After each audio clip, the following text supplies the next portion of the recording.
E lo scalo in un mondo. Située à 100 mètres du camping, la gare d'Aregno-Plage. Nous monterons à bord de Utrinicello, ce petit train qui sillonne les côtes de la Balagne, direction la citadelle de Calvi. Une fortification génoise impressionnante construite au XIIIe siècle. Cette citadelle est perchée sur un promontoire rocheux et offre des vues spectaculaires sur la ville et la mer Méditerranée. À cette saison, il y avait très peu de monde. Ça nous a permis de bien profiter des ruelles et des remparts de Calvi. Lundi 16 juin, 9h du matin. Le soleil brille déjà dans le ciel d'Alcajol. Et c'est parti pour une journée à la découverte des villages perchés de Balagne, de la route des artisans et des mythiques gorges d'Ascaux.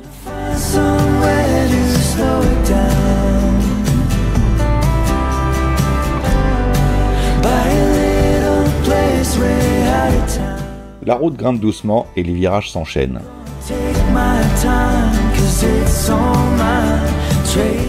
Au loin apparaît notre première étape, Sant'Onino, classé parmi les plus beaux villages de France.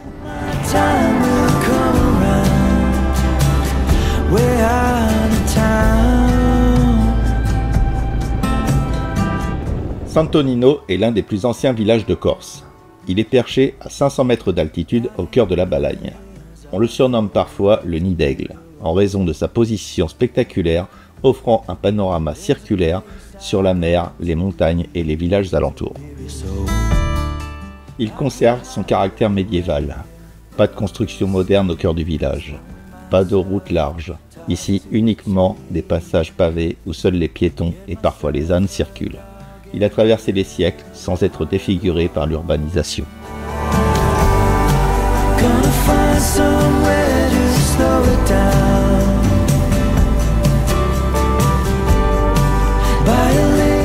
On enchaîne par la D71, surnommée aussi la route des artisans. Ici, potiers, sculpteurs, viticulteurs, tisserands perpétuent un savoir-faire ancestral.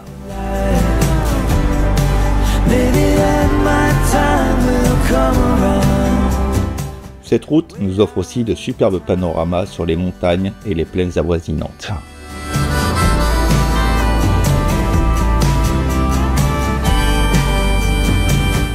Nous traversons aussi quelques villages bien sympathiques, comme Muro, entouré d'oliviers centenaires et de maisons en pierre.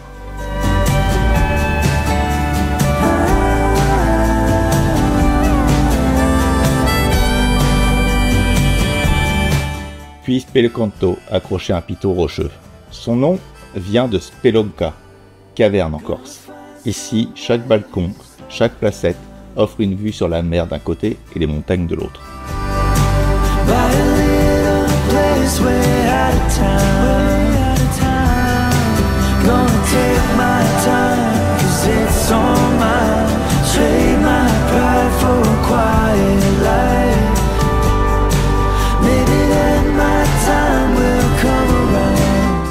Puis quelques virages plus loin, nous atteignerons Belgodere, un village qui domine la vallée du Regino.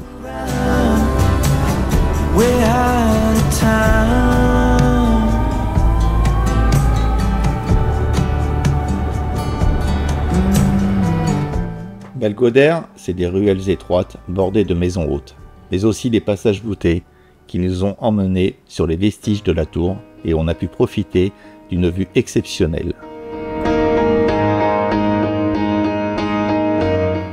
On a aussi pris le temps de savourer un bon repas au Café de France et surtout de refaire le plein d'énergie, car la suite s'annonce chaude, vraiment très chaude. La route s'élève rapidement et dévoile un vaste panorama. Au loin se dessine la silhouette des sommets emblématiques. Les collines arrondies, tapissées de maquis, s'étendent à perte de vue, offrant un contraste saisissant avec l'arrière-plan montagneux.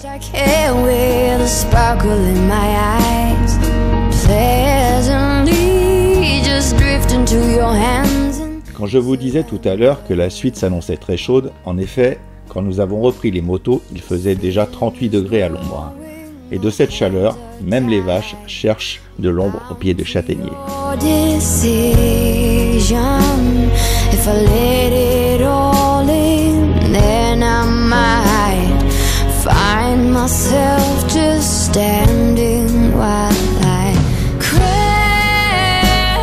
La route s'enfonce dans les gorges d'Ascot.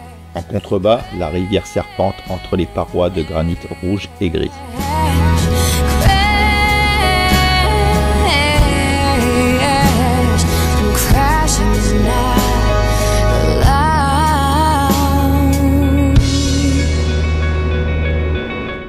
À mesure que nous avançons, la route devient de plus en plus étroite, bordée de murs et de pierres et de ravins abrupts. On croise quelques vaches, des ponts anciens, et à chaque virage, un nouveau décor s'offre à nous.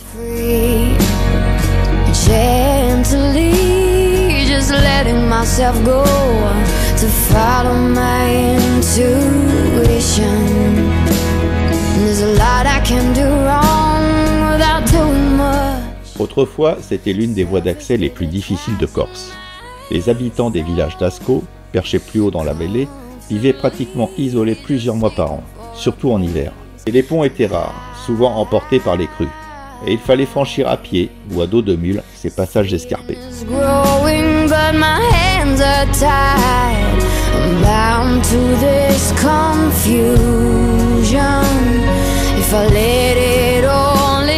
Cette petite route va nous emmener jusqu'à la station de ski, perchée à 1400 mètres. En Corse, c'est priorité aux animaux, alors on patiente, qui veulent bien se ranger sur le côté.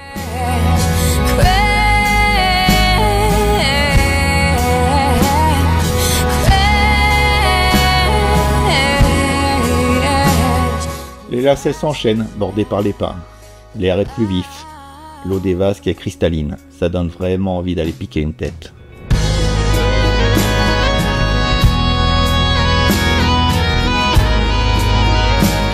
Nous atteignons bientôt Ascot Station. Ici, la route s'arrête.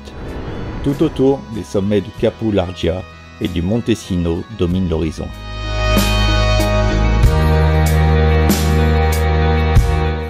Après cette petite pause fraîcheur, bah oui, il faisait 25 degrés, il est temps de redescendre vers la mer. La descente, toujours aussi spectaculaire, avec les sommets encore enneigés du Montesino. Le toit de la Corse avec ses 2706 mètres.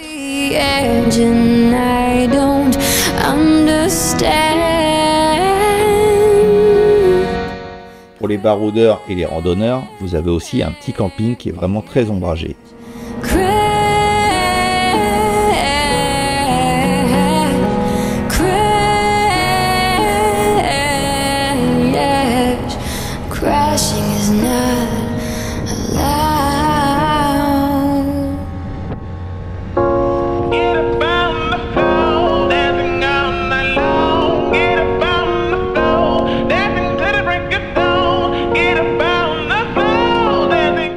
Autrefois, le défilé d'Ascot a aussi été un lieu stratégique. En temps de vendetta ou d'invasion, il constituait un verrou naturel que les habitants pouvaient défendre facilement. Les gorges étroites, par endroits, à quelques mètres seulement, faisaient de cette vallée une véritable forteresse naturelle.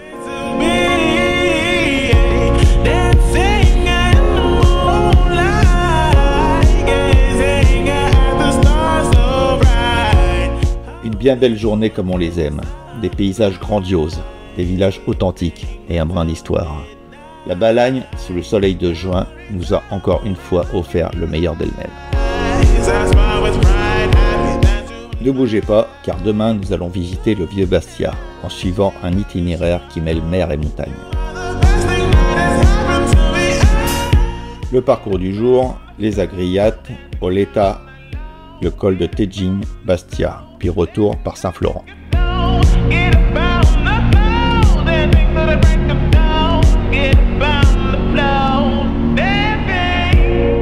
J'adore les Agriates, vraiment pour arsouiller, c'est un super endroit. Et cette fois-ci, c'est sur un rythme bien plus élevé que samedi que j'attaque. Et ma passagère, en haut de Bocca di Vigiu, me dit waouh, c'était génial.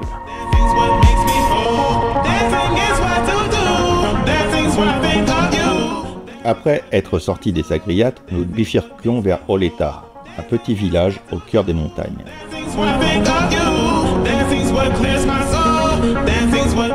Puis soudain, Sandrine m'appelle via l'intercom, me prévenant que sa GoPro ne fonctionne plus. Je m'arrête, je change les batteries, mais rien n'y fait. Elle aura rendu l'âme. Je vous cache pas que je suis vraiment dégoûté. Mais bon, que voulez-vous? C'est la vie, c'est les aléas. Alors on reprend la route, la D88, cette route de montagne qui grimpe lentement vers le col de Tejim. Les virages s'enchaînent, la route devient de plus en plus étroite. Faute de caméra, je vais vous décrire ce que nous voyons. À chaque lacet, le paysage devient plus grandiose. À gauche, la mer scintille au loin. À droite, les crêtes escarpées offrent un spectacle de roches et de végétation sauvage. Le col de Tejim est un lieu touristique incontournable. Il offre un point de vue panoramique exceptionnel qui permet de contempler Bastia d'un côté, la mer et les montagnes environnantes de l'autre. Je profite de notre pause au sommet du col pour démonter la GoPro qui était fixée sur ma moto et pour la donner à Sandrine. Et puis on repart. Cap sur Bastia. Au menu de la journée, exploration de la ville historique. Les ruelles pavées, les façades colorées. On flâne dans le vieux Bastia et la citadelle génoise de Terra Nova qui surplombe le vieux port et l'église Saint-Jean-Baptiste. En début d'après-midi, nous reprenons la route en suivant la D81, direction Saint-Florent, un ancien port génois blotti au fond de son golfe. Nous sommes repassés par le col de Tejim. J'ai oublié de vous dire, pour la petite histoire, pendant la Seconde Guerre mondiale, il fut le théâtre de combats décisifs lors de la libération de la Corse en 1943.